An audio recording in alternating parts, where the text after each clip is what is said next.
This school year, MKTV made history by producing the very first live show. Today, we have the two teachers that made this production possible to see what went into producing it and what made it such a meaningful event to MKTV history. I'm Mr. Luttenberger. I teach TV1 and TV2, and the TV2 classes are the ones responsible for bringing you News from the Nest. I'm Mr. Casper, and I am the TV Production 3 teacher. MKTV Live, it was born last year, but we didn't act on it. When enrollment increased last year and we had 3 TV2 classes, we decided we had to work that third class in, obviously, to be part of News from the Nest. And one of the ways we thought of including them was through a live show, but we didn't feel that we were ready for it. The idea for MKTV Live actually started with a discussion between Miss Morgan and myself. She had challenged us to step up our game for MKTV Productions and said that other schools were doing live broadcasts every day. And I said, well, if they're doing it, why can't we do it? It was pretty easy to get approval from the administration. It's a great addition to the program. It's something different, something unique, gives us a great experience for the kids. So they were all for it. Anytime you can enhance the educational experience for the kids, that's great. There were obviously some concerns, because we're going live, so you could have some errors and some issues. But as long as I was convincing that we would try to minimize those chances for error, they were fine with it. It was easy to get the school's approval to do live because they want to see the program move forward also.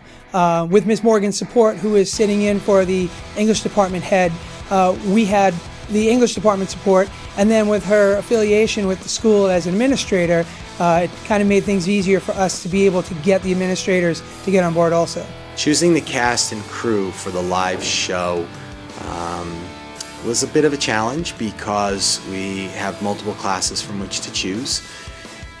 What I did was I used the fall as like an informal tryout. The kids who come in every day and do the show through News from the Nest, they have to perform on a daily basis. So we needed trustworthy, reliable kids. It's a live show. The cast and crew were chosen for the live broadcast by Lut and I having a discussion about who would you really like to see in the first live broadcast, and Lut came up with the idea to bring back alumni. Setting the studio was a bit of a challenge. We had the 3 different sets. We had to worry about lighting on each of the guest anchors. We had to worry about audio for those anchors. We were trying to run a few live broadcasts just off the cuff to see what would happen if we were to do live, with Lut and I doing promo spots. One time the microphones weren't upright, another time we didn't start the production at the right time. The audio was on in the room here and it was causing feedback. So there were a lot of things that we had to work out before we could go live as a production. You absolutely will see more of MKTV Live. Our next show is scheduled for January 30th. We're going to do a little Super Bowl preview show, a little bit like last year, and then we'll have one every month. I'd like to make them a little different than our standard broadcast, to make them a little different, and then next year we'll see what we can do. There was talk of maybe going live every day. I don't know if we'll be ready for that. We hope you enjoyed learning about the MKTV Live experience, and we can't wait to give you our next live show. Until next time, Morris Knolls.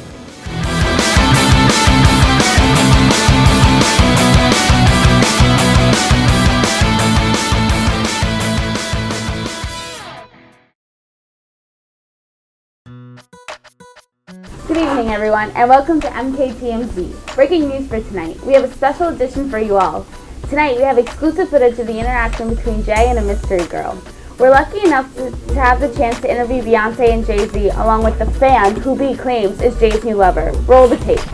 I was just sitting down one day, watching TV with Blue Ivy, and all of a sudden, I get a text from one of my girls saying that this other girl was just touching all up on Jay-Z, and are you kidding? And I asked him about it, and he said she was a fan. But I don't believe that. I saw the evidence. It was in the picture.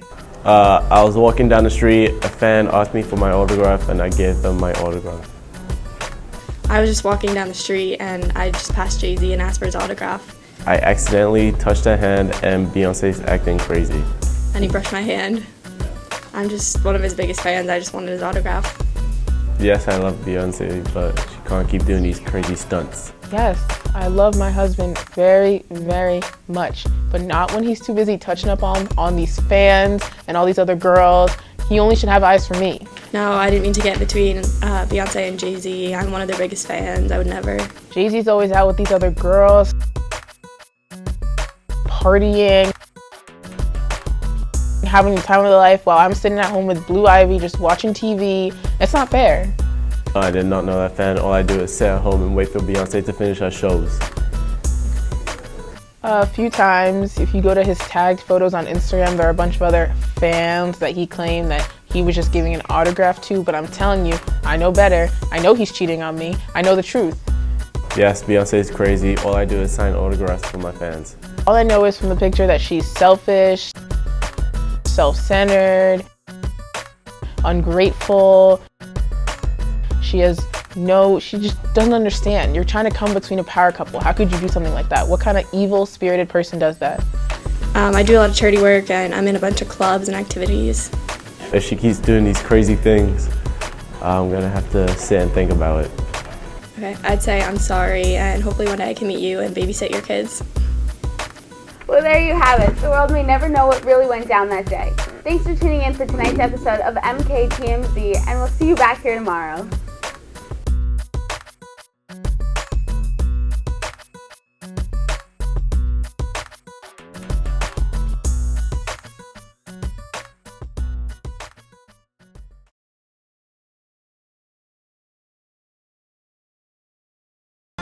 Thank you, Tony, for that weather report. Now for today's top 10 stories. Coming in at number 1, high school senior Matt Rotunda is being charged with no cookies for the rest of the school year. I got a chance to sit down and talk with Matt about the events that led to his punishment. Since there was no hard evidence that proved he committed the crime, Matt is here to clear his name and share his side of the story.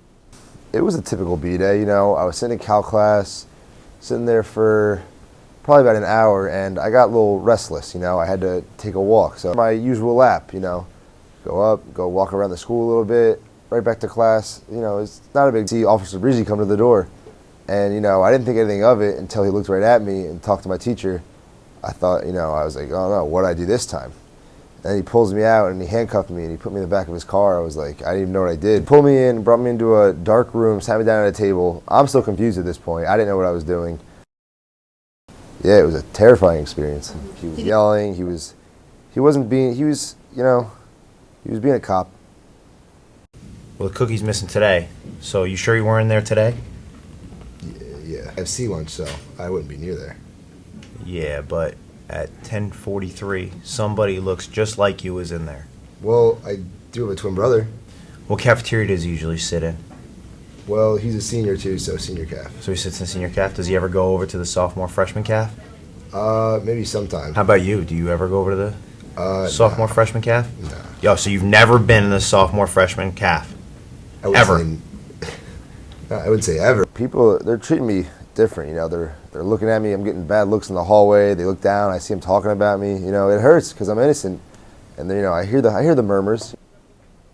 You decide, America. Was he guilty or... Wait. Just in. Security footage from the day of the crime has been anonymously dropped off, and thus we will finally see what really happened. Let's take a look.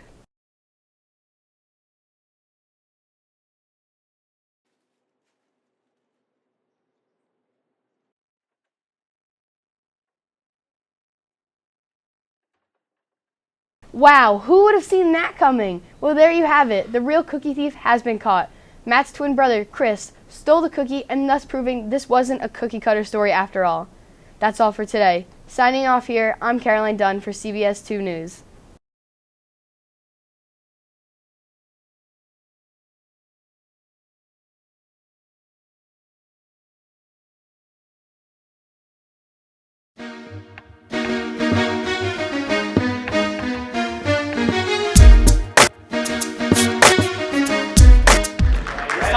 Splash City.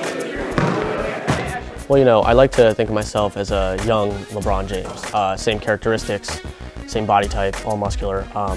Except instead of throwing powder before every game, I throw a little bit of my talent to everybody. Clearly, Brent doesn't understand what happened in that game. My team just destroyed his team.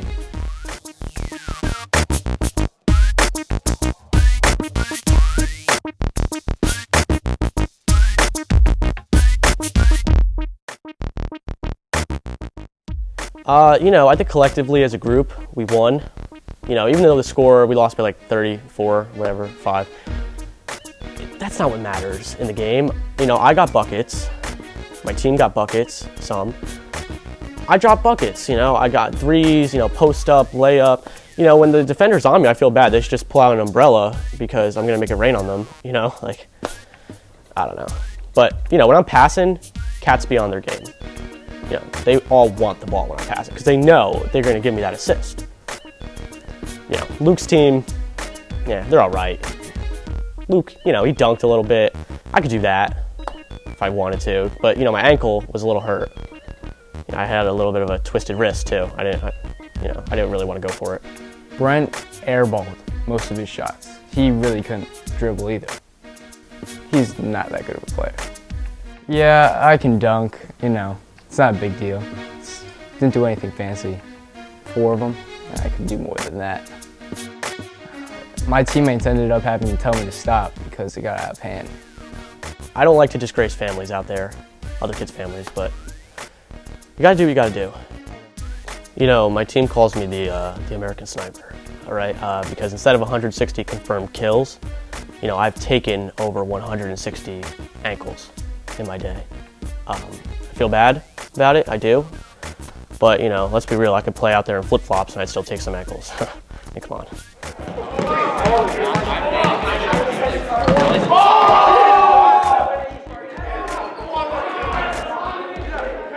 He thinks I crossed him up. I really just fell down on purpose. He's gonna make a big deal out of it, probably. He doesn't realize it was just a joke. I like to pass the ball a lot because, other people don't get to play a lot. I play a lot of basketball, so, I try to get them some extra passes and get some dimes out there. Like, look at this behind the back pass. Ooh, it's pretty nice. I do that a lot. It's not a big deal. The thing is, score doesn't really matter, It's all about yourself, it seems. Dedication's a strong word, and, I'm dedicated to this team, and I think my performance showed it today. Oh! Jared, I think good game,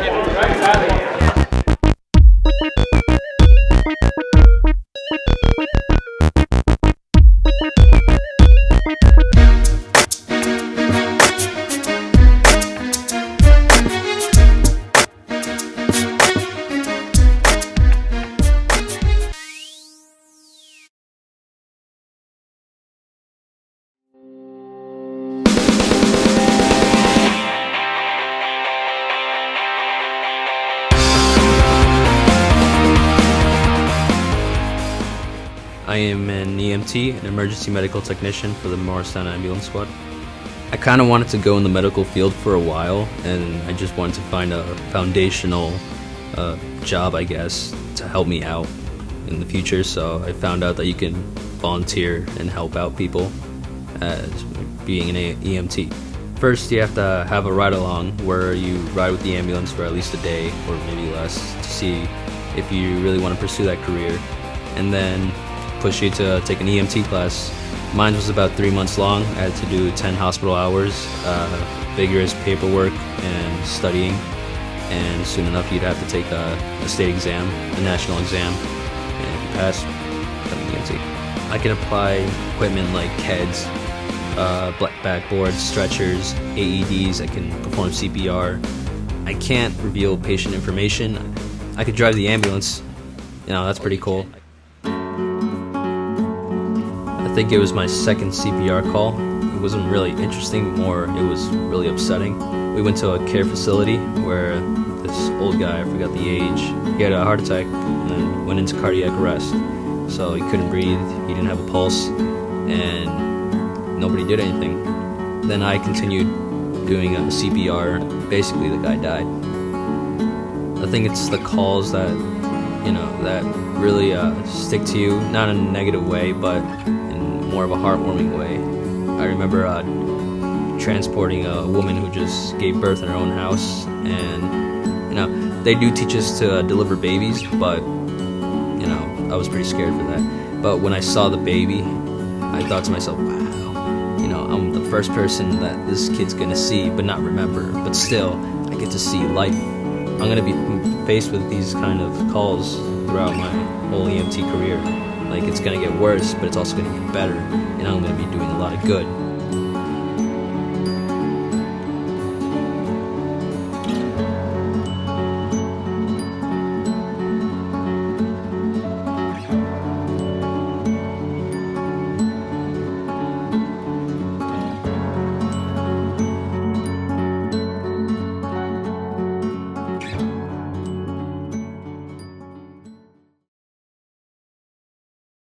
The Nesties, a coveted award show, returning to Morris Knolls for the third year.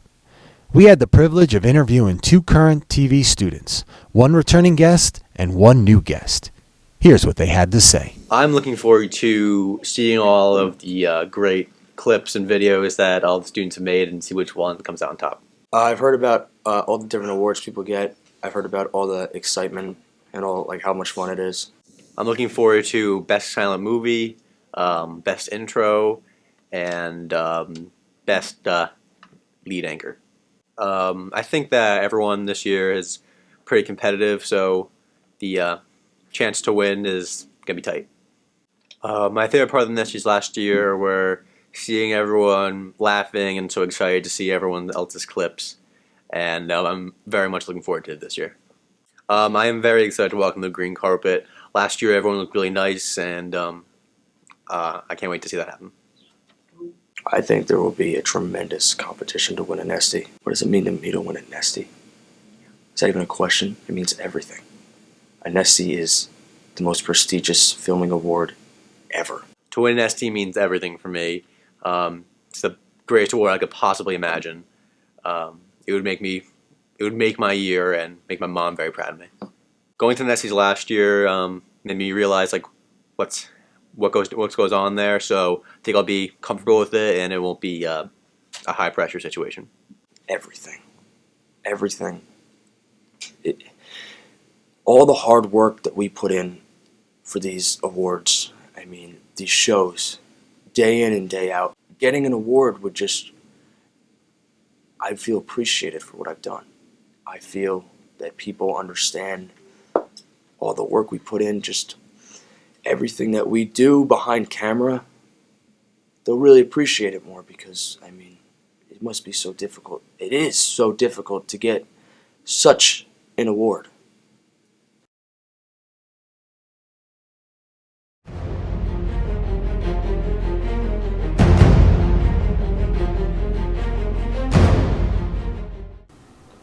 How did I break the world record for the 400 meters? Well, it started in gym class. Me and Jordan Rothbart were messing around, running around in the gym, and he had said that he was, you know, a better runner than me. I'm a very humble person, and I told him he probably could beat me. And we took it down to the track. We had Chad Riley time it, and I ran the 400 meters in 20 seconds. I honestly did not expect to be as fast as I was. Like I said, going into the race, I was really pumped up, but, you know, it's not something you think about. It's just something you have to do. And going into the race, I knew I would do pretty well, but I didn't think it would be this big of a deal. During the race, I felt really good. You know, I wasn't getting winded. I had some music on before the race, you know, getting pumped up. My adrenaline was really pumping, and I just felt really good going into the race. Well, I mean, what happened was I just wanted to run. I felt like I needed to challenge someone, so I just asked Joey, and then I was talking smack. I really thought I could beat him, but as I noticed, like I figured that I was going to lose. As soon as the race started, he was already 5 feet ahead of me the first 2 seconds. So I was just the whole race. I was thinking I just got to keep up with him because I know he's going to. I already know he beat me. I just had to keep close with him, and he ended up killing me. And I was freaking exhausted because I was running as fast as I could. He was flying. He broke the world record, and he wasn't even tired. And it's just crazy to imagine how fast how much more he really could have ran. You know, after the race, I felt pretty confident. that I had won. I knew I won. I didn't know at the time that I broke the world record until I turned around and, I saw Chad Riley with the clock, and that I almost was like, no way. I just broke a world record. I didn't feel gassed, didn't feel winded at all. I got a little overconfident with Jordan. So that was pretty fun. It's just, I'm proud that I broke the world record. There's nothing else to it. I actually feel like I should get some credit for Joey breaking the world record, because it never would have happened if I never challenged him, and he wouldn't be in the spot that he is now. So I feel like he owes a little bit to me. What does it feel like to be a world record holder? Wow, it feels really good. Knowing that someone is going to try to do something better than me, it's just very humbling. It feels amazing. Breaking a record is not something you can prepare for. It's just something that comes. A lot of people have asked me since I broke the world record, what makes you different than everyone else that's tried to do this? And the only thing I can tell them is, it just happens. There's really nothing else to it. So if I was to meet Michael Johnson, the former holder of the record for the 400 meters, I would honestly thank him, and thank him for doing something that I had to do better, and for giving me a goal, and that was to break the record, and I did it.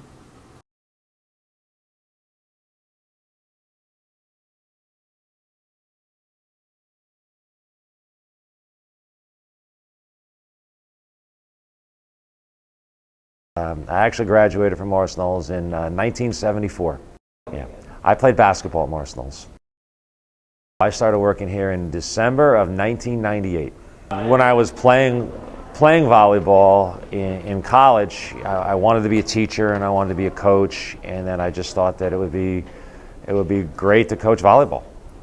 I liked the sport so much. Once I started playing volleyball at a high level, it just became so interesting to me, and I wanted to coach. It's just what I wanted to do. We started the program in 2003, fall of 2003. I guess I remember our very first win. There's a volleyball in the trophy case where our very first win, we beat Newark Academy 3-1, and that was a big memory. We went to the county finals the first 2 years of the program.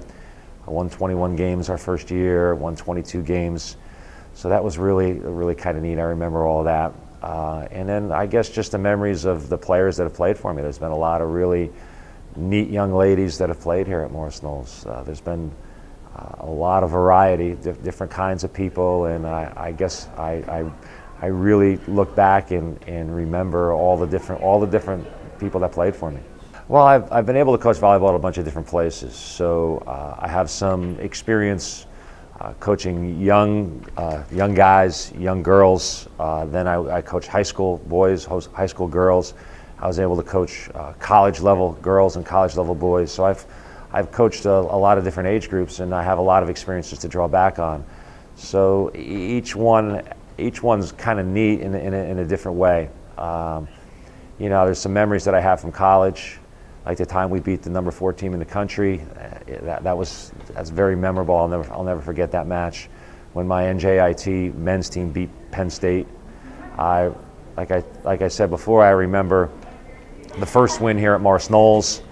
I remember taking a boys team to New Orleans for national championship. So there's a lot of really good memories that I've collected over the years. So proud to be a Golden Eagle.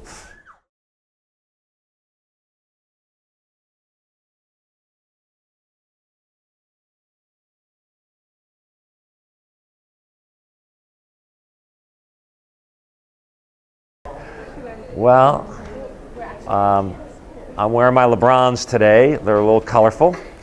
My son bought me these shoes last Christmas, so yeah, I have a bunch of different kinds of shoes. I guess I've always been a collector of shoes and socks, and just I think my warm-up suits are kind of boring, but I get some color in my shoes and socks. Makes me smile in the morning when I put them on. You're gonna have to cut some stuff. You're gonna have to cut a lot of junk. How what? Do you have anything else you want to talk about? No, I don't have anything else I really want to talk about. What do you want me? What do you want me to? What do you want me to answer? Yeah, I graduated from Morris Knolls in 1974, the same year that Mr. Cleffy graduated from Morris Hills. And just for the record, Mr. Cleffy's older than me.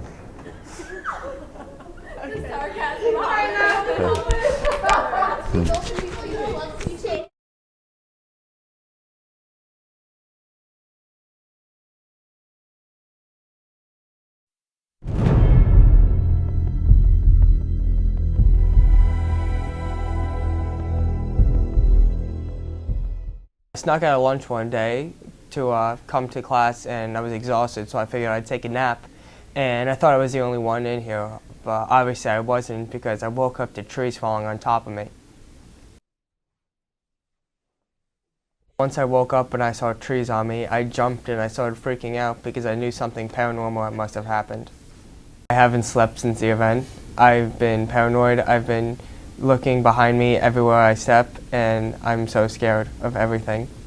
I'm sick of plants. I can't look at them again. I will never water another plant in my life. I'm done with plants in general.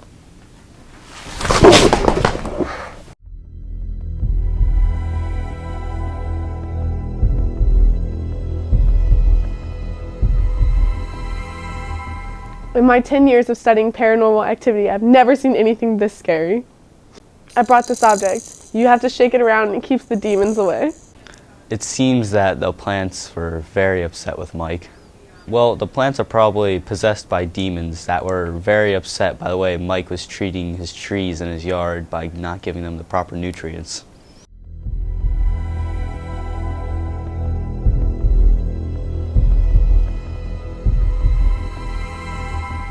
After this experience, I can promise you I would never come back into B16 again.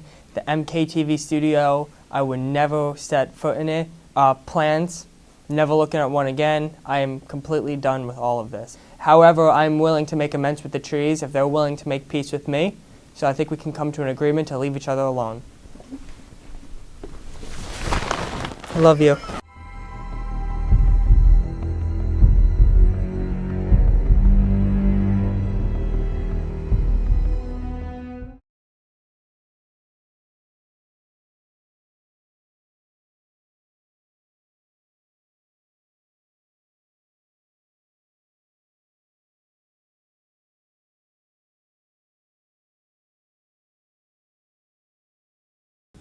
Good day, I'm Wendy Wordsworth, and I'm here at MKZ with Xavier and Coco talking about their new marriage and their new album. Thank you for having us today, MKZ. It's a great honor. So, you two are newlyweds. How is it recording your first album together as the newest power couple? You know, they say don't mix work and pleasure. I mean, when I'm recording, I don't really like distractions. Yeah, I just like to contribute to magic. He's just very rude. So, how did you two meet? Why did you ask me such a question? First day I laid eyes on her, I realized she was my spirit animal, the Tasmanian devil. I love her. I'm in love with the cocoa. Can't find my baking soda now. Next question. How is the business coming along? Well, you know, I never really went to school. I really just focused on my music. So I really never learned how to count. But I believe we sold 25, that's what I heard. Wow, million? Liv, what was the figure? Cents. It was cents. Don't give any type of attitude right now. I don't want to hear it. None at all. Do you understand? Yeah. Stay quiet. Keep the glasses on. Lights are too bright for you. Oh, that's something. How did you get the inspiration for your hit single, What Does the Fox Say? He was in the studio all day working on... Coco, please don't interrupt. This was my question, please. Please. Can somebody come and get her? Well, I mean, somebody come and get her. So I was just working in the studio, and then I realized that the fox is actually beautiful, and it makes a beautiful sound. And I'm gonna sing that song for you right now. He always does this. Shut up, Coco. Shut up.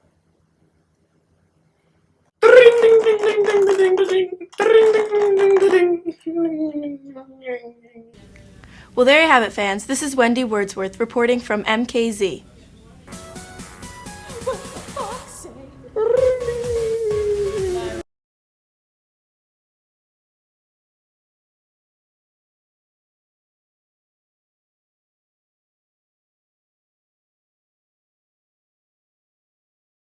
Bad things happen to me every day of my life.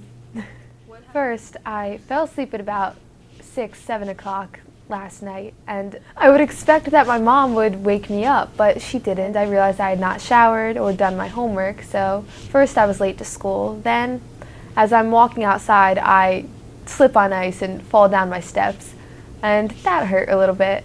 Then I get to my car to see that I have a ticket on my front window for a no left turn at a time that I was asleep. So I don't see where I could have made this illegal left turn when I was in bed. It just was the icing on the cake of the beginning of a terrible, terrible day. My friend Olivia Heckel, she decided that it was an intelligent idea to leave an iced coffee upside down in the backseat of my car, and it spilled everywhere. A few minutes later, I had a full cup of hot coffee, and I didn't want it anymore. So it was sealed shut, and I just went to throw it out the window, and it decided that it wanted to open and went all over the inside and outside of my car. And to top that off, I went to Dunkin' to order hash browns because, well, I like hash browns, and they were out. I went with my friend Emily, and I was driving, so she was using my phone as a GPS. And as we were driving through this unknown community, the GPS kept on telling us to make rights onto these roads that didn't exist. It would say, make a right here, but it was woods or someone's driveway. I mean, I got really frustrated and had to pull over, and so Emily was like, oh, I'll just use my GPS, and the second we put hers on, it worked and led us to our destination, so I guess it's just me.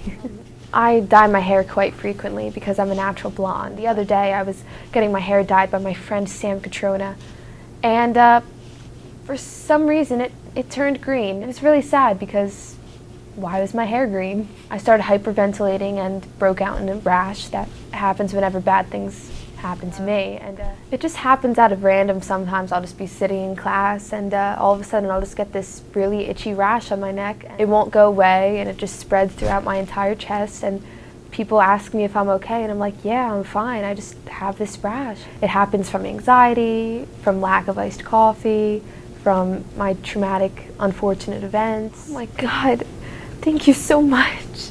This will really help my problem. Thank you. Thank you so